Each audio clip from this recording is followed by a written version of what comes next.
वाल्मीकि जय भीम जय भारत जी। जिदा कि ਤੁਹਾਨੂੰ ਸਾਰਿਆਂ ਨੂੰ ਪਤਾ ਆ ਕਿ ਕੁਝ ਦਿਨ ਪਹਿਲਾਂ ਵੀ ਆਪਾਂ ਲਾਈਵ ਹੋਏ ਸੀ ਤੇ ਜੋ ਸਾਰਾ ਮੁੱਦਾ ਸਾਰੇ ਜਾਣਦੇ ਆ ਕਿ ਪਾਵਨ ਵਾਲਮੀਕੀ ਆਸ਼ਰਮ ਤੇ ਗੁਰੂ ਗਿਆਨਨਾਥ ਮਹਾਰਾਜ ਦੇ ਜੋ ਗੱਦੀ ਦੇ ਉੱਤੇ ਬੈਠੇ ਸੰਤ ਗਿਰਧਾਰੀਨਾਥ ਜੀ ਦਾ ਜਿਹੜਾ ਜੋ ਵਿਵਾਦ ਜੋ ਸੀ ਉਹ ਚੱਲ ਰਿਹਾ ਸਾਰਾ, ਉਹਦੇ ਨਾਲ ਸੰਬੰਧਿਤ ਬਹੁਤ ਸਾਰੇ ਖੁਲਾਸੇ ਅਸੀਂ ਕੁਝ ਦਿਨ ਪਹਿਲਾਂ ਆਲਰੇਡੀ ਕਰ ਚੁੱਕੇ ਹਾਂ ਤੇ ਕੁਝ ਨਵੇਂ ਹੋਰ ਖੁਲਾਸੇ ਜਾਂ ਹੋਰ ਇੱਦਾਂ ਦੀਆਂ ਤਕਰਾਰਾਂ ਲੈ ਕੇ ਤੁਹਾਡੇ ਨਾਲ ਅਸੀਂ ਸਾਰਿਆਂ ਦੇ ਨਾਲ ਫਿਰ ਇੱਕ ਵਾਰ ਲਾਈਵ ਹੋਣ ਜਾ ਰਹੇ ਹਾਂ। ਸੋ ਮੇਰੇ ਨਾਲ ਨੇ ਵੀਰ ਰੋਨੀ ਗਿੱਲ ਜੀ ਸ਼ੰਕਰ ਤੋਂ। ਸੋ ਮੈਂ ਆਪ ਜੀ ਨੂੰ ਦੱਸਣਾ ਚਾਹੁੰਦਾ ਕਿ ਤੁਸੀਂ ਇਸ ਚੱਲਦੀ ਲਾਈਵ ਦੇ ਦੌਰਾਨ ਤੁਸੀਂ ਸਾਡੇ ਨਾਲ ਜੁੜ ਸਕਦੇ ਹੋ। ਸਾਡਾ ਫ਼ੋਨ ਨੰਬਰ ਤੁਸੀਂ ਨੋਟ ਕਰ ਲਓ 9876307717 9876307717। ਸੋ ਅੱਜ ਦਾ ਜਿਹੜਾ ਸਾਡਾ ਮੇਨ ਬੇਸਿਕਲੀ ਮੁੱਦਾ ਆ, ਕਿਉਂਕਿ ਅਸੀਂ ਆਲਰੇਡੀ ਇਸ ਗੱਲ ਦਾ ਖੁਲਾਸਾ ਕਰ ਚੁੱਕੇ ਹਾਂ ਕਿ ਇਹ ਜਿੰਨੀ ਵੀ ਸਾਰੀ ਇਹ ਇੱਕ ਸਾਜ਼ਿਸ਼ ਹੈ ਔਰ ਅਗਰ ਕੋਈ ਵੀ ਅਪਰਾਧੀ ਜੋ ਕਾਨੂੰਨ ਦੀ ਨਜ਼ਰ ਦੇ ਵਿੱਚ ਜਾਂ ਛਾਣਬੀਣ ਦੇ ਵਿੱਚ ਅਗਰ ਕੋਈ ਵੀ ਪਾਇਆ ਜਾਂਦਾ ਹੈ, ਦੋਸ਼ੀ ਪਾਇਆ ਜਾਂਦਾ, ਤੇ ਕਾਨੂੰਨ ਅਨੁਸਾਰ ਉਸ ਨੂੰ ਸਖਤ ਤੋਂ ਸਖਤ ਸਜ਼ਾ ਵੀ ਮਿਲਣੀ ਚਾਹੀਦੀ ਹੈ। ਔਰ ਅਗਰ ਅਸੀਂ ਇਹ ਵੀ ਨਾਲ ਪ੍ਰਸ਼ਾਸਨ ਨੂੰ, ਕਾਨੂੰਨ ਨੂੰ ਔਰ ਸਮੂਹ ਜੋ ਲੋਕ ਆ ਜੋ ਸਾਨੂੰ ਸੁਣ ਰਹੇ ਆ, ਅਸੀਂ ਉਹਨਾਂ ਦੇ ਚਰਨਾਂ 'ਚ ਬੇਨਤੀ ਕਰਾਂਗੇ ਕਿ ਅਗਰ ਇਸ ਕੇਸ ਦੇ ਵਿੱਚੋਂ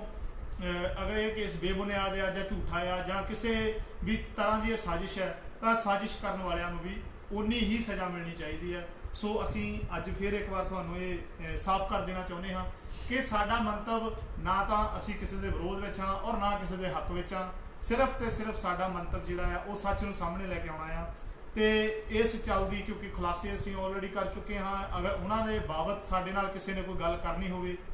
ਬੀਬੀਆਂ ਦੀ ਜੋ ਛਾਣਬੀਣ ਕੀਤੀ ਹੈ ਉਹਦੇ ਬਾਬਤ ਅਗਰ ਸਾਡੇ ਨਾਲ ਕਿਸੇ ਨੇ ਵੀ ਜੁੜਨਾ ਹੋਵੇ ਤਾਂ ਸਾਡਾ ਨੰਬਰ ਨੋਟ ਕਰ ਸਕਦੇ ਹੋ 9876307717। ਸੋ ਮੈਂ ਹੁਣ ਸਾਡੇ ਨਾਲ ਵੀਰ ਰੋਨੀ ਗਿੱਲ ਜੀ ਹੈ, ਕਿਉਂਕਿ ਅਸੀਂ ਦੇਖਦੇ ਹਾਂ ਕਿ ਅੱਜ ਦਾ ਜਿਹੜਾ ਸਾਡਾ ਪ੍ਰੋਗਰਾਮ ਆ ਅਸੀਂ ਬੇਸਿਕਲੀ ਕਰਨਾ ਤਾਂ ਅਸੀਂ ਹੋਰ ਥੋੜ੍ਹਾ ਜਿਹਾ ਲੇਟ ਚਾਹੁੰਦੇ ਸੀ, ਪਰ ਕੁਝ ਸਾਨੂੰ ਪੋਸਟਾਂ ਇੱਦਾਂ ਦੀਆਂ ਆ ਰਹੀਆਂ ਜਿਨ੍ਹਾਂ ਦਾ ਕਰਕੇ ਸਾਨੂੰ ਕੁਝ ਖੁਲਾਸੇ ਜਿਹੜੇ ਕਰਨੇ ਉਹ ਜ਼ਰੂਰੀ ਆ। ਸੋ ਸਭ ਤੋਂ ਪਹਿਲਾਂ ਰੋਨੀ ਜੀ ਮੈਂ ਚਾਹੂੰਗਾ ਕਿ ਤੁਸੀਂ ਸਾਡੇ ਦਰਸ਼ਕਾਂ 'ਚ ਇੱਕ ਗੱਲ ਤਾਂ ਸਿਰਫ ਸਾਫ਼ ਕਰੋ ਕਿ ਜਿੱਦਣ ਤੁਸੀਂ ਜਿੱਦਣ ਲਾਈਵ ਹੋਏ ਸੀ ਸਵੇਰ ਨੂੰ ਕੋਈ ਤਕਰੀਬਨ 10 ਵਜੇ, ਤੇ ਉਸ ਦਿਨ ਹੀ ਮੈਡਮ ਸਿਮਰਨਜੀਤ ਕੌਰ ਐਡਵੋਕੇਟ ਨੇ ਜੋ ਇੱਕ ਪੋਸਟ ਪਾਈ ਕਿ ਉਹ 3:30 ਤੋਂ 4 ਵਜੇ ਦੇ ਤਕਰੀਬਨ ਆਨਲਾਈਨ ਹੋਣਗੇ, ਔਰ ਉਹਨਾਂ ਨੇ ਆਨਲਾਈਨ ਹੋ ਕੇ ਜੋ ਬੋਲਿਆ, ਜੋ ਸਾਰੇ ਲੋਕਾਂ ਨੇ ਸੁਣਿਆ, ਕੀ ਤੁਹਾਨੂੰ ਲੱਗਦਾ ਕਿ ਜਿਹੜੇ ਆਪਾਂ ਪਹਿਲਾਂ ਸਵੇਰੇ ਖੁਲਾਸੇ ਕੀਤੇ ਸੀ ਉਹਨਾਂ ਦਾ ਕੁਝ ਅਸਰ ਹੋਇਆ ਸਿਮਰਨਜੀਤ ਕੌਰ ਦੇ ਉੱਤੇ? ਦੇਖੋ, ਇਹ ਤਾਂ ਪਹਿਲੀ ਗੱਲ ਆ ਵੀ ਜਿਹੜਾ ਉਹਨਾਂ ਦੀ ਲੈਂਗੁਏਜ ਉਹਦੀ ਹੈ ਸਿਮਰਨਜੀਤ ਕੌਰ ਕਹਿੰਦੀ ਉਹਦੇ ਵਿੱਚ ਬਹੁਤ ਫਰਕ ਪਿਆ ਆ, ਔਰ ਉਸ ਟੌਪਿਕ ਤੋਂ ਵੱਖਰਾ ਚੱਲਣ ਦੀ ਕੋਸ਼ਿਸ਼ ਕੀਤੀ ਉਹਨੇ ਜੀ, ਤੇ ਉਹਨੇ ਤੋਹਮਤ ਲਾਉਣ ਦੀ ਕੋਸ਼ਿਸ਼ ਕੀਤੀ ਉਹਨਾਂ ਲੋਕਾਂ ਤੇ ਜਿਹੜੇ ਉਹਦੇ ਵਿਰੁੱਧ ਸੀ ਜੀ, ਔਰ ਉਹਨਾਂ ਨੂੰ ਇੱਦਾਂ ਦਾ ਸਾਬਤ ਕਰਨ ਦੀ ਕੋਸ਼ਿਸ਼ ਕੀਤੀ ਵੀ ਇਹ ਮੇਰੇ ਤੋਂ 3 ਕਰੋੜ ਰੁਪਈਆ 3.5 ਕਰੋੜ ਰੁਪਈਆ ਦੀ ਮੰਗ ਕਰ ਰਹੇ ਸੀ ਜੀ। ਤੇ ਮੈਂ ਤਾਂ ਇਹ ਕਹਿਣਾ ਚਾਹੁੰਦਾ ਹਾਂ ਵੀ 3.5 ਕਰੋੜ ਦੀ ਨਾ ਤਾਂ ਬੀਬਾ ਤੇਰੇ ਵਿੱਚ ਤੇਰੀ ਔਕਾਤ ਹੈ ਇੰਨੀ ਦੇਣ ਦੀ, ਤੇ ਨਾ ਉਹਨਾਂ ਦੀ ਲੈਣ ਦੀ ਔਕਾਤ ਹੈ ਜੀ। ਤੇ ਐਡਾ ਵੀ ਵੱਡਾ ਕੇਸ ਹੈ ਨਹੀਂ ਸੀ ਵੀ ਜਿਹੜਾ ਤੇਰੇ ਤੋਂ 3.5 ਕਰੋੜ ਰੁਪਈਆ ਮੰਗਿਆ ਜਾਂਦਾ ਜੀ। ਤੇ ਇਹ ਤਾਂ ਤੈਨੂੰ ਅਸੀਂ ਪਹਿਲਾਂ ਵੀ ਇਹਨੂੰ ਦੱਸਦੇ ਸੀ ਵੀ ਚਲੋ ਤੂੰ ਆਸ਼ਰਮ ਆ ਜਾਓ, ਵਾਲਮੀਕ ਆਸ਼ਰਮ ਆ ਜਾਵੇ ਤੇ ਉੱਥੇ ਬੈਠ ਕੇ ਆਪਣੀ ਮਾਫੀ ਮੰਗੇ ਤੇ ਆਪਣਾ ਜਿਹੜਾ ਕੇਸ ਹੈ ਉਹ ਖਾਰਜ ਕਰਵਾ ਲਏ। ਕੀ ਤੁਹਾਨੂੰ ਲੱਗਦਾ ਕਿ ਬੀਬੀ ਸਿਮਰਨਜੀਤ ਕੌਰ ਨੂੰ ਬਿਨਾਂ ਤੱਥਾਂ ਜਾਂ ਬਿਨਾਂ ਸਬੂਤਾਂ ਦੇ ਤੋਂ ਇਹ ਗੱਲ ਪੈਸਿਆਂ ਵਾਲੀ ਕਰਨੀ ਚਾਹੀਦੀ ਹੈ ਜਾਂ ਉਹਨੂੰ ਸਬੂਤ ਪੇਸ਼ ਕਰਨੇ ਚਾਹੀਦੇ ਸੀ? ਨਹੀਂ, ਉਹਨੂੰ ਸਬੂਤ ਪੇਸ਼ ਕਰਨੇ ਚਾਹੀਦੇ। ਦੇਖੋ, ਇੱਕ ਬੰਦੇ ਦੇ ਬਿਨਾਂ ਤੇ ਜੇ ਕਹਿ ਦੇਵੇ ਉਹ PSO ਸੀਗਾ ਮਨਜੀਤ ਸਿੰਘ, ਉਹ ਦੱਸ ਰਿਹਾ ਆ ਜਿਆਦਾ ਖੁੱਲੇ ਆ ਕੇ ਖੁੱਲੇ ਆਮ ਉਹ ਜਾਂ ਤਾਂ PSO ਦਾ ਬਿਆਨ ਹੋਵੇ ਵੀਡੀਓ ਕਰਕੇ ਲੋਕਾਂ ਨੂੰ ਖੁਲਾਸੇ ਕਰਨੇ। ਬਿਲਕੁਲ ਬਿਲਕੁਲ ਬਿਲਕੁਲ ਜੀ। ਇਹ ਇੱਕ ਕਹਿ ਸਕਦੇ ਆ ਸਰਾਸਰੀ ਗੱਲ ਜਿਹੜੀ ਆ ਉਹ ਕਰ ਰਹੀ ਆ। ਤੇ ਬਾਕੀ ਉਹ ਜਿਹੜੀ PSO ਦੀ ਗੱਲ ਕਰਦੀ, ਉਹਦੀ PSO ਦੀ ਉਹਨਾਂ ਨੇ ਡੇਰੇ ਤੋਂ ਜਿਹੜੀ ਉਹਦੀ ਕੰਪਲੇਂਟ ਪਾ ਦਿੱਤੀ ਆ ਤੇ ਸ਼ਾਇਦ ਉਹਦੇ ਵੀ ਖੁਲਾਸੇ ਹੋ ਜਾਣ, ਉਹ ਸੱਚ ਬੋਲਦਾ ਸੀ ਜਾਂ ਝੂਠ ਬੋਲਦਾ ਸੀ ਜੀ, ਉਹ ਕਲੀਅਰ ਹੋ ਜਾਊਗਾ ਜੀ। ਕੀ ਇਹ ਜਿਹੜਾ 3 ਕਰੋੜ ਦੀ ਗੱਲ ਹੋਈ ਆ ਜੋ ਆਪਾਂ ਸਾਂਝੀ ਕੀਤੀ ਜਾਂ ਸਿਮਰਨਜੀਤ ਕੌਰ ਨੇ ਸਾਂਝੀ ਕੀਤੀ, ਕਿ ਵਾਕਈ ਇਸ ਕੇਸ ਦੇ ਲਈ ਜਿੱਦਾਂ ਤੁਸੀਂ ਹੁਣ ਦੱਸਿਆ ਕਿ 3 ਕਰੋੜ ਦੀ ਕੋਈ ਇਦਾਂ ਦੀ ਗੱਲ ਹੈ ਤਾਂ ਨਹੀਂ ਸੀ, ਤੁਸੀਂ ਦੂਸਰੀ ਟੀਮ ਨੂੰ ਵੀ ਮਿਲ ਕੇ ਆਏ ਹੋ ਜਿਨ੍ਹਾਂ ਦੇ ਨਾਲ ਇਹ ਪੈਸਿਆਂ ਦੇ ਬਾਬਤ ਕੋਈ ਡੀਲ, ਜਿਨ੍ਹਾਂ ਦੇ ਨਾਂ ਸ਼ਾਮਲ ਕੀਤੇ ਆ ਜਾਂ ਜਿਨ੍ਹਾਂ ਬਾਰੇ ਦੱਸਿਆ ਗਿਆ ਕਿ ਫਲਾਣਾ ਬੰਦਾ ਤਾਂ ਮੇਰੇ ਕੋਲ 3 ਕਹਿੰਦਾ ਸੀ 3 ਕਰੋੜ ਦੀ ਆ ਜਾਂ ਜੀ ਆ ਜਾਂ ਉਹਦੇ ਬਾਰੇ ਤੁਸੀਂ ਦੂਸਰੀ ਟੀਮ ਨੂੰ ਵੀ ਮਿਲੇ ਹੋ, ਉਹਨਾਂ ਦਾ ਕੋਈ ਕਿਸੇ ਸ਼ਖਸ ਦੇ ਨਾਲ ਜਾਂ ਕਿਸੇ ਨਾਲ ਤੁਹਾਡੀ ਗੱਲ ਕੋਈ ਹੋਵੇ ਉਹਦੇ ਨਾਲ ਦੱਸਿਓ। ਨਹੀਂ ਉਹਦੇ ਵਿੱਚ ਇਦਾਂ ਹੈ ਜੀ, ਦੇਖੋ ਉਹਨਾਂ ਨਾਲ ਵੀ ਮਿਲ ਕੇ ਆਏ ਆ। ਇਹ ਦਰਅਸਲ ਵਿੱਚ ਇਹ ਜਿਹੜੀ ਸਾਰੀ ਜਿਹੜੀ ਟੀਮ ਸੀਗੀ, ਐਕਸ਼ਨ ਕਮੇਟੀ ਟੀਮ ਜਿਹਨੂੰ ਕਹਿੰਦੇ ਸੀ, ਉਹ ਜਿਹੜੀ ਇਹਦਾ ਕੇਸਾਂ ਨੂੰ ਇਹਦੇ ਕੇਸਾਂ ਦੇ ਬਾਬਤ ਗੱਲ ਕਰਦੀ ਸੀ ਜੀ, ਜਾਂ ਉਹਦੀ ਪੈਰਵਾਈ ਕਰਦੀ ਸੀ। ਉਹਦੇ ਵਿੱਚ ਕਮ ਸੇ ਕਮ 40 ਜਾਂ 50 ਬੰਦੇ ਇਨਵੋਲਵ ਸੀਗੇ। ਇਕੱਲਾ 1-2 ਬੰਦਿਆਂ ਦਾ ਜੇ ਤੁਸੀਂ ਕਹਿ ਰਹੀ ਹੈ ਨਾ ਵੀ 2-3 ਬੰਦੇ ਜਿਹੜੇ ਉਹ ਹੀ ਫੈਸਲਾ ਕਰਨ ਦੀ ਕੋਸ਼ਿਸ਼ ਕਰ ਰਹੇ ਸੀ, ਇਹ ਤਾਂ ਸਰਾਸਰ ਝੂਠ ਹੈ ਜੀ। ਕਿਉਂਕਿ ਉਸ ਕਮੇਟੀ 'ਚ ਮੈਂ ਵੀ ਸੀਗਾ, ਜਲੰਧਰ ਤੋਂ ਸਾਡੇ ਬਹੁਤ ਸਾਥੀ ਸੀਗੇ, ਅੰਮ੍ਰਿਤਸਰੋਂ ਵੀ ਸੀ, ਪਟਿਆਲੇ ਤੋਂ ਸੀ, ਬਠਿੰਡੇ ਤੋਂ ਸੀ, ਕਾਫੀ ਹਰੇਕ ਜ਼ਿਲ੍ਹੇ ਤੋਂ ਡਿਸਟ੍ਰਿਕਟ ਤੋਂ ਜਿਹੜੇ 2-3 ਬੰਦੇ ਲਏ ਹੋਏ ਸੀ ਸਾਰੇ, ਉਹ ਜਿਹੜੇ ਕਰ ਰਹੇ ਸੀ। ਤੇ ਉਹਦਾ ਜਿਹੜਾ ਕਹਿਣ ਦਾ ਮਕਸਦ ਸਿਰਫ ਇਹ ਹੀ ਆ ਵੀ ਉਹ ਇਹਨਾਂ ਲੋਕਾਂ ਨੂੰ ਕਿਸੇ ਨਾ ਕਿਸੇ ਤਰੀਕੇ ਨਾਲ ਬਦਨਾਮ ਕੀਤਾ ਜਾਵੇ ਤੇ ਜਿਹੜੀ ਮੇਰਾ ਮਕਸਦ ਆ ਉਹ ਪੂਰਾ ਹੋ ਜਾਵੇ। ਲੋਕਾਂ ਵਿੱਚ ਜਿਹੜੀ ਮੈਂ ਸਿੰਪਥੀ ਲਵਾਂ, ਦੇਖੋ ਜੀ ਮੇਰੇ ਤੋਂ 3.5 ਕਰੋੜ ਰੁਪਈਆ ਮੰਗ ਰਿਹਾ ਸੀ ਤੇ ਮੈਂ ਦੇ ਨਹੀਂ ਸੀ ਰਹੀ। ਮੇਰੀ ਜਿਹੜੀ ਮੇਰਾ ਜਿਹੜਾ ਵੈਲ ਪਾਵਰ ਆ ਉਹ ਬਹੁਤ ਜ਼ਿਆਦਾ ਹੈ, ਦੱਸਣ ਦੀ ਕੋਸ਼ਿਸ਼ ਕਰ ਰਹੀ ਹੈ, ਪਰ ਐਡਾ ਵੀ ਹੈ ਨਹੀਂਗਾ ਵੀ 3.5 ਕਰੋੜ ਰੁਪਈਆ ਇੱਥੋਂ ਹੀ ਮੰਗਿਆ ਜਾਂਦਾ। ਤੇ ਸਾਨੂੰ ਵੀ ਪਤਾ ਹੈ ਕਿ ਮੈਂ ਤੁਹਾਡੀ ਗੱਲ ਨੂੰ ਅੱਗੇ ਤੋਰਦਾ ਹੋਇਆ, ਸਾਡੇ ਨਾਲ ਅੰਮ੍ਰਿਤਸਰ ਤੋਂ ਕੁਮਾਰ ਦਰਸ਼ਨ ਜੀ ਲਾਈਨ ਦੇ ਉੱਤੇ ਨੇ, ਕਿਉਂਕਿ ਸ਼ਾਇਦ ਉਹ ਵੀ ਇਸ ਟੀਮ ਦੇ ਮੈਂਬਰ ਨੇ। ਸੋ ਜੀ ਕੁਮਾਰ ਦਰਸ਼ਨ ਜੀ, ਹਰ ਹਰ ਵਾਲਮੀਕੀ ਜੀ। ਹਾਂਜੀ ਕੁਮਾਰ ਦਰਸ਼ਨ ਜੀ। ਜੀ ਜੀ ਜੀ ਜੀ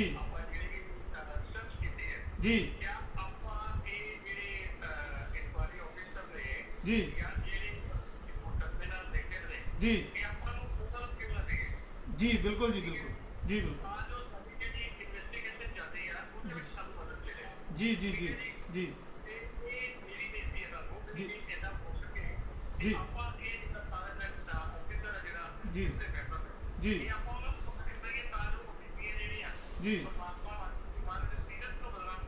ਜੀ ਜੀ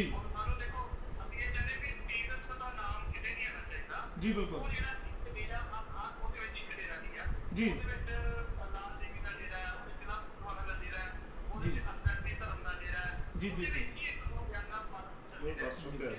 ਜੀ ਜੀ ਜੀ ਕੁਮਾਰ ਜੀ, ਮੈਂ ਤੁਹਾਡੀ ਗੱਲ ਨੂੰ ਅੱਗੇ ਵਧਾਉਂਦਾ ਹੋਇਆ ਦੱਸਦਾ ਕਿ ਅਸੀਂ ਜਿਹੜੀ ਪਿਛਲੀ ਆਲਰੇਡੀ ਵੀਡੀਓ ਕੀਤੀ ਸੀ, ਅਸੀਂ ਉਹਦੇ ਵਿੱਚ ਅਸੀਂ ਆਲਰੇਡੀ ਇਹ ਕਹਿ ਚੁੱਕੇ ਕਿ ਅਗਰ ਪ੍ਰਸ਼ਾਸਨ ਨੂੰ ਸਾਡੇ ਤੋਂ ਕਿਸੇ ਵੀ ਚੀਜ਼ ਦੀ ਲੋੜ ਹੋਵੇ ਜਾਂ ਕਿਸੇ ਵੀ ਦਸਤਾਵੇਜ਼ ਦੀ ਜਾਂ ਕਿਸੇ ਵੀ ਵੀਡੀਓ ਦੀ ਜਾਂ ਕਿਸੇ ਵੀ ਆਡੀਓ ਦੀ, ਉਹ ਸਾਡੇ ਤੋਂ ਬੇਬਾਕ ਸਾਡੇ ਕੋਲ ਜਦੋਂ ਮਰਜ਼ੀ ਸਾਡੀ ਡਿਊਟੀ ਲਾ ਸਕਦਾ, ਅਸੀਂ ਦੇ ਸਕਦੇ ਹਾਂ ਜੀ। ਰੋਨੀ ਜੀ ਤੁਹਾਡਾ ਇਸ ਵਾਰ ਕੀ ਕਹਿਣਾ? ਹਾਂਜੀ, ਕੁਮਾਰ ਦਰਸ਼ਨ ਜੀ ਦਾ ਜਿਹੜਾ ਸਵਾਲ ਆ ਔਰ ਉਹਨਾਂ ਦਾ ਇੱਕ ਸਲਾਹ ਵੀ ਆ ਵੀ ਜਿਹੜੀ ਤਫਤੀਸ਼ੀ ਜਿਹੜੀ ਕਮੇਟੀ ਆ ਉਹ ਦੇਖੀ ਜਾਵੇ, ਆਫਿਸਰ ਜਿਹੜੇ ਸਰਕਾਰੀ ਆਫਿਸਰ ਆ ਸਾਡੇ ਸਬੂਤ ਦੇਖੋ। ਇਹਦੇ ਵਿੱਚ ਸਬੂਤ ਜੇ ਉਹ ਸਬੂਤ ਚਾਹੁਣ ਤਾਂ ਸਾਡੇ ਤੋਂ ਦੇਵਾਂਗੇ, ਜ਼ਰੂਰ ਦੇਵਾਂਗੇ। ਤੇ ਬਾਕੀ ਸ਼ਰੇਆਮ ਉੱਥੇ ਜਾ ਕੇ ਤੁਸੀਂ ਪਿੰਡ ਤੋਂ ਸਾਰਾ ਤੋਂ ਪਤਾ ਕੀਤਾ ਜਾ ਸਕਦਾ ਹੈ। ਤੇ ਇਹ ਤਾਂ ਆਫਿਸਰ ਦੀ ਜਿਹੜੀ ਆਪਣੀ ਡਿਊਟੀ ਵੀ ਬਣਦੀ ਆ, ਕਿਉਂਕਿ ਪਹਿਲੋਂ ਇਹ ਤਫਤੀਸ਼ਾਂ ਪਹਿਲੋਂ ਹੋਣੀਆਂ ਚਾਹੀਦੀਆਂ। ਨਹੀਂ ਤਫਤੀਸ਼ ਨਾ ਵੀ ਕਰਦਾ, ਕਮ ਸੇ ਕਮ ਇਸ ਚੀਜ਼ ਤੇ ਗੌਰ ਕੀਤਾ ਜਾ ਸਕਦਾ। ਇੱਕਦਮ ਜੋ ਸਿਆਲਕੇ ਵੱਲੋਂ ਐਕਸ਼ਨ ਲਿਆ ਗਿਆ ਜਾਂ ਉਹਦੇ ਵੱਲੋਂ ਕੀਤਾ ਗਿਆ, ਤੇ ਉਹ ਜਿਹੜਾ ਇੱਕ ਕਾਲੀ ਵਾਲਾ ਕਹਿ ਸਕਦੇ ਵੀ ਜੋ ਪਹਿਲੋਂ ਉਹਦੀ ਸਾਜ਼ਿਸ਼ ਸੀਗੀ ਰਚੀ ਹੋਈ, ਉਹਨੇ ਇੱਕਦਮ ਉਹਨੂੰ ਆਪਣੇ ਲੀਹ ਤੇ ਲਿਆਉਣਾ ਚਾਹਿਆ ਵੀ ਛੇਤੀ ਦੀ ਐਕਸ਼ਨ ਹੋ ਜਾਵੇ ਔਰ FRI ਦਰਜ ਹੋ ਜਾਵੇ। ਜੀ ਦੇਖੋ ਜਿੱਦਾਂ ਆਪਾਂ ਮੇਰਾ ਪਹਿਲਾ ਕੁਐਸਚਨ ਜਿਹੜਾ ਉਹ ਪੈਸਿਆਂ ਵਾਲਾ ਉੱਥੇ ਖੜਾ ਆ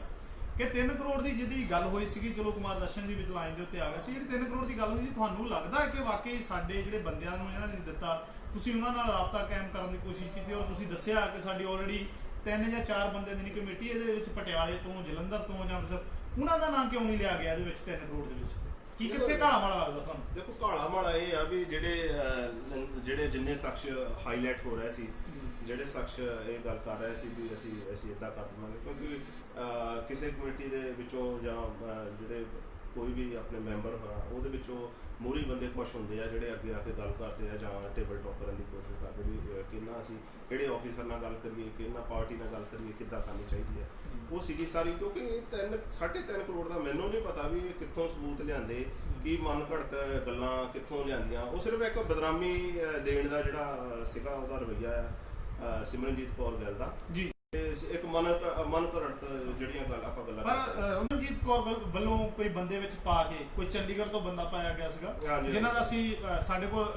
ਕੋਈ ਸਬੂਤ ਪੂਰਾ ਹੈ ਪਰ ਅਸੀਂ ਨਾਂ ਨਹੀਂ ਲੈਣਾ ਚਾਹੁੰਦੇ ਕਿਉਂਕਿ ਉਹਨਾਂ ਦੇ ਬਿਨਾਂ ਆਗਿਆ ਤੋਂ ਨਾ ਕਿਸੇ ਦਾ ਲੈਣਾ ਵੀ ਨਹੀਂ ਚਾਹੀਦਾ ਔਰ ਉਹਨਾਂ ਨੂੰ ਵਿੱਚ ਪਾ ਕੇ ਜੋ ਪੈਸਿਆਂ ਦੀ ਗੱਲ ਆਲਰੇਡੀ ਸਿਮਰਨਜੀਤ ਕੌਰ ਵੱਲੋਂ ਹੋ ਰਹੀ ਸੀ ਦੇਣ ਦੀ ਪਰ ਸ਼ਾਇਦ ਇਹ ਆਫਰ ਠੁਕਰਾਇਆ ਗਿਆ ਸੀ ਜਿੱਥੋਂ ਤੱਕ ਆਪਾਂ ਕੱਲ ਇਨਵੈਸਟੀਗੇਸ਼ਨ ਕੀਤੀ ਤੁਸੀਂ ਇਸ ਚੀਜ਼ ਬਾਰੇ ਕੀ ਕਹਿੰਦੇ ਹੋ ਕਿ ਕੀ ਉਸ ਟਾਈਮ ਵਾਕਈ ਸਿਮਰਨਜੀਤ ਕੌਰ ਜੋ ਪੈਸੇ ਦੇਣਾ ਚਾਹੁੰਦੀ ਸੀ ਜਾਂ ਨਹੀਂ ਦੇਣਾ ਚਾਹੁੰਦੀ ਇਹਦੇ ਬਾਰੇ ਤੁਹਾਡੇ ਕੀ ਵਿਚਾਰ ਦੇਖੋ ਜਿੱਥੇ ਤੱਕ ਆਪਣਾ ਰਾਬਤਾ ਕੀਤਾ ਜਿਹਨਾਂ ਬੰਦਿਆਂ ਨਾਲ ਆਪਾਂ ਰਾਬਤਾ ਕੀਤਾ ਹੈ ਜਿਹੜੇ ਵਿੱਚ ਸ਼ਾਮਲ ਸੀ ਬੰਦੇ ਔਰ ਉਹਨਾਂ ਨਾਲ ਇਹਦੇ ਸਿਮਰਨਜੀਤ ਕੌਰ ਗੱਲ ਦੇ ਜਿਹੜੇ ਕਿਸੇ ਰਿਲੇਟਿਵ ਬੰਦੇ ਨੇ ਜੀ ਬਲ ਉਹਨੂੰ ਕਹਿੰਦੇ ਆ ਮੈਂ ਪੂਰਾ ਨਾਂ ਨਹੀਂ ਲਾਉਂਗਾ ਜੀ ਤੁਹਾਨੂੰ ਵੈਸੇ ਦੱਸ ਦਿੰਦਾ ਚਲੋ ਉਹਨੇ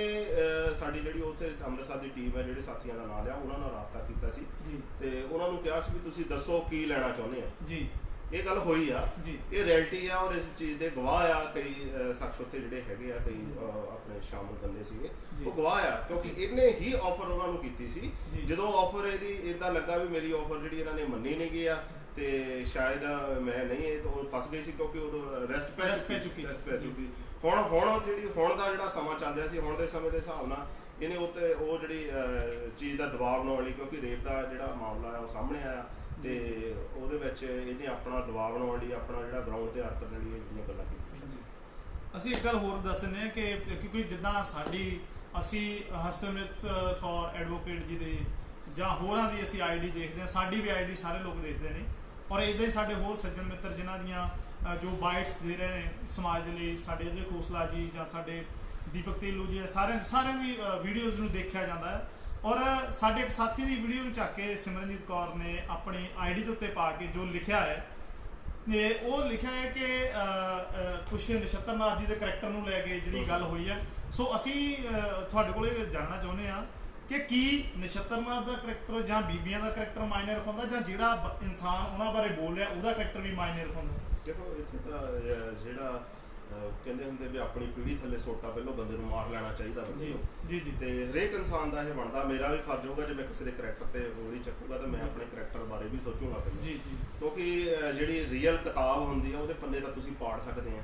ਪਰ ਜ਼ਿੰਦਗੀ ਦੀ ਕਿਤਾਬ ਦੇ ਪੰਨੇ ਨਹੀਂ ਤੁਸੀਂ ਪਾੜ ਸਕਦੇ ਉਹ ਤਾਂ ਛਪੇ ਰਹਿੰਦੇ ਨਾ ਲੋਕਾਂ ਦੇ ਉਹ ਦਿਮਾਗ 'ਚ ਰਹਿੰਦੀਆਂ ਉਹ ਗੱਲਾਂ ਉਹੀ ਗੱਲ ਹੈ same to same Simranjeet Kaur ਗੱਲ ਤੇ ਵੀ ਆ ਆਉਂਦੀ ਮੈਂ ਵੈਸੇ ਨਿੱਜੀ ਅਟੈਕ ਨਹੀਂ ਕਰਨਾ ਚਾਹੁੰਦਾ ਕਿਉਂਕਿ ਇੱਕ ਲੇਡੀਜ਼ ਦੀ ਮਰਿਆਦਾ ਹੁੰਦੀ ਪਰ ਉਹ ਮਰਿਆਦਾ ਰੱਖਣ ਦੀ ਕੋਸ਼ਿਸ਼ ਨਹੀਂ ਕਰ ਰਹੀ ਉਹਨੇ ਆਪਣਾ ਜਿਹੜਾ ਜੋ ਰਵੱਈਆ ਕਰਦੀ ਹੈ ਉਹ ਤਾਂ ਖੁਲਾਸੇ ਕਰਨੇ ਬਹੁਤ ਜ਼ਰੂਰੀ ਹੈ ਕਿਉਂਕਿ ਅਸੀਂ ਦੱਸ ਦੇਣਾ ਚਾਹੁੰਦੇ ਹਾਂ ਕਿ ਪੰਜਾਬ ਯੂਨੀਵਰਸਿਟੀ ਚੰਡੀਗੜ੍ਹ ਦੇ ਸਟੂਡੈਂਟ ਅਸੀਂ ਵੀ ਹਾਂ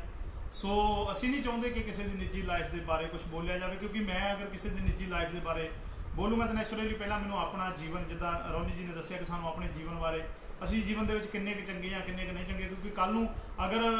ਨਛੱਤਰਨਾਥ ਦੀ ਲਾਈਫ ਬਾਰੇ ਜਾਂ ਅਸੀਂ ਖੁਦ ਬੀਬੀਆਂ ਦੀ ਲਾਈਫ ਬਾਰੇ ਬੋਲਦੇ ਹਾਂ ਤਾਂ ਨੈਚੁਰਲੀ ਸਾਡੀ ਲਾਈਫ ਬਾਰੇ ਵੀ ਹਰ ਕਿਸੇ ਨੂੰ ਪਤਾ ਹੋਊਗਾ ਸੋ ਮੈਂ ਇਹ ਬੇਨਤੀ ਕਰਨਾ ਚਾਹੁੰਦਾ ਹਾਂ ਕਿ ਜਿਹੜਾ ਉਹ ਕਰੈਕਟਰ ਬਾਰੇ ਬੋਲਿਆ ਗਿਆ ਜਾਂ ਅਜੇ ਖੋਸਲਾ ਜੀ ਦੀ ਜਿਹੜੀ ਵੀਡੀਓ ਨੂੰ ਚੱਕ ਕੇ ਆਪਣੇ ਪੇਜ ਤੇ ਪਾ ਕੇ ਜੋ ਲਿਖਿਆ ਗਿਆ ਉਹਦੇ ਬਾਰੇ ਅਸੀਂ ਸਿਰਫ ਇੱਕ ਤਾੜਨਾ ਕਰਨਾ ਚਾਹੁੰਦੇ ਹਾਂ ਹਰਸਿਮਰਤ ਕੌਰ ਐਡਵੋਕੇਟ ਜੀ ਨੂੰ ਹਰਸਿਮਰਤ ਕੌਰ ਜੀ ਐਡਵੋਕੇਟ ਜੀ ਨੂੰ ਅਸੀਂ ਇਹ ਤਾੜਨਾ ਕਰਨਾ ਚਾਹੁੰਦੇ ਹਾਂ ਕਿ ਪਰਸਨਲ ਅਟੈਕ ਕਰਨੇ ਆ ਕੋਈ ਗੱਲ ਨਹੀਂ ਕੋਈ ਦਿੱਕਤ ਨਹੀਂ ਕਿਉਂਕਿ ਸੋਸ਼ਲ ਮੀਡੀਆ ਆ ਤੁਹਾਡੀ ਫੇਸਬੁੱਕ ਆਈਡੀ ਆ ਤੁਸੀਂ ਜੋ ਮਰਜ਼ੀ ਲਿਖ ਸਕਦੇ ਹੋ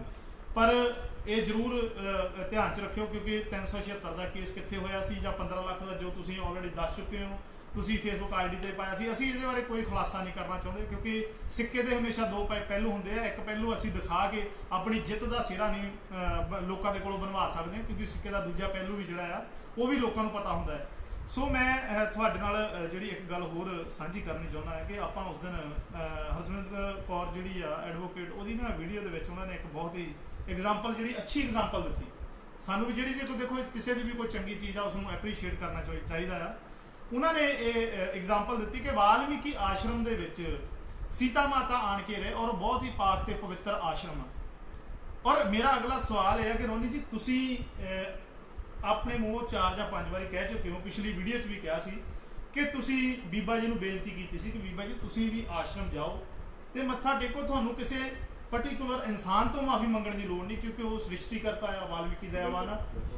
ਉਹ ਸਾਰਿਆਂ ਨੂੰ ਉਹ ਆਪਣੇ ਚਰਨਾਂ 'ਚ ਲਾਉਂਦੇ ਉਹ ਕਿਸੇ ਨੂੰ ਵੱਡਾ ਛੋਟਾ ਨਹੀਂ ਸਮਝਦੇ ਕਦੇ ਵੀ ਵੀ ਉਹਨਾਂ ਦੇ ਦਰਬਾਰ 'ਤੇ ਜਾ ਕੇ ਜੋ ਵੀ ਅਰਦਾਸ ਬੇਨਤੀ ਆਪਣੀ ਕਰੋ ਕਿਉਂਕਿ ਮੈਂ ਤੁਹਾਨੂੰ ਦੱਸ ਦੇਣਾ ਚਾਹੁੰਦਾ ਸ਼ਾਇਦ ਬਹੁਤ ਸਾਰੇ ਮੀਡੀਆ ਚੈਨਲ ਜਾਂ ਬਹੁਤ ਸਾਰੇ ਲੋਕ ਜਾਂ ਬਹੁਤ ਸਾਰੇ ਸਾਥੀ ਇਹ ਗੱਲ ਨਹੀਂ ਜਾਣਦੇ ਹੋਣਗੇ ਕਿ ਬਹੁਤ ਹੀ ਪ੍ਰਸਿੱਧ ਗਾਇਕ ਗੈਰੀ ਸੰਧੂ ਅਸੀਂ ਬਹੁਤ ਰਿਸਪੈਕਟ ਕਰਦੇ ਹਾਂ ਇੱਦਾਂ ਦੇ ਇਨਸਾਨਾਂ ਦੀ ਜਿਹੜੇ ਇਨਸਾਨ ਵਾਕਈ ਦਿਲ 'ਚ ਰਿਸਪੈਕਟ ਰੱਖਦੇ ਔਰ ਜਿਨ੍ਹਾਂ ਦੇ ਵਿੱਚ ਜਾਤ ਪਾਤ ਦਾ ਕੀਲਾ ਬਿਲਕੁਲ ਨਹੀਂ ਕਿਸੇ ਦੇ ਹੁੰਦਾ, ਉਹ ਇਨਸਾਨ ਨੂੰ ਇਨਸਾਨ ਸਮਝਦੇ। ਅਸੀਂ ਰਿਗਾਰਡ ਕਰਦੇ ਹਾਂ ਗੈਰੀ ਸੰਧੂ ਦਾ, ਜਿਨ੍ਹਾਂ ਨੂੰ ਇੱਕ ਵਾਰੀ ਕਹਿਣ ਤੇ ਜਿਹੜੇ ਉਹ ਸਿੱਧੇ ਪਾਵਨ ਵਾਲਮੀਕੀ ਆਸ਼ਰਮ ਗਿਆ ਸੀ। ਔਰ ਮੈਂ ਦੱਸ ਦੇਣਾ ਚਾਹੁੰਦਾ ਬੀਬਾ, ਉਹਨਾਂ ਦੇ ਮੁਕਾਬਲੇ ਤਾਂ ਪਬਲਿਸਿਟੀ ਦੇ ਵਿੱਚ ਤੁਸੀਂ ਜ਼ੀਰੋ ਹੋ,